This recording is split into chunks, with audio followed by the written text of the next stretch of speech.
ऐका सर्वांनी, तुम्ही जर एक बेलाचं झाड लावलं तर 1 करोड, ऐका किती, 1 करोड शिवालय निर्माण केल्याचं पुण्य लागतं.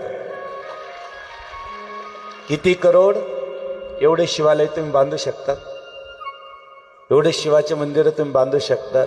आणि त्याच्यापेक्षा काय लावायचं?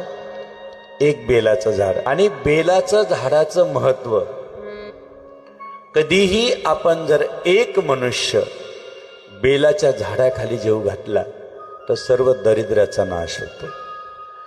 एक शिवभक्त बेलाच्या झाडाखाली जेव घातला तर आपल्या घरात धनधान्य कधीही कमी पडू शकत नाही. अखंड लक्ष्मी तिथं वास करते. आणि कदाचित आपणच जर कदाचित बेलाच्या झाडाखाली जेवण केलं तर तो प्रसाद नाही आहे, तो महाप्रसाद आहे.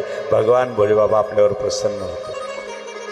म्हणून बेलाच्या झाडाला जर आपण मुळाला पाणी टाकलं, बेलाच्या झाडाच्या मुळाला पाणी टाकलं तर जगातले जेवढे तीर्थ आहे तेवढ्या तीर्थाचं स्नान आपल्याला फक्त बेलाच्या मुळाला पाणी टाकल्यावर मिळतं.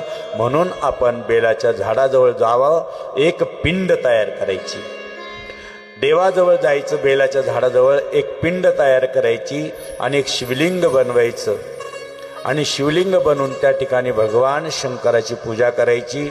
संध्याकाळच्या वेळेस तेच शिवलिंग त्याच मुळाला समर्पित करायचं, पाणी घालायचं, पादप्रदक्षिणा करायचं, नमस्कार करायचं.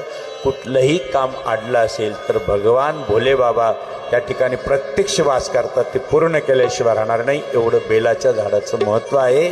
म्हणून बेलाची पानं तोडण्यापेक्षा बेलाचं झाड जास्त लावायला सुरुवात करा. ज्याच्या शेतीमध्ये उत्पन्नच पिकत नसेल त्यांनी चारी बाजूनी 4 बेलाचे झाडं लावून बघा, त्याचं उत्पन्न 1000 पट झाल्याशिवाय राहणार नाही. शिवगिरी बाबा व्यासपीठावरून सांगतात तुम्हाला.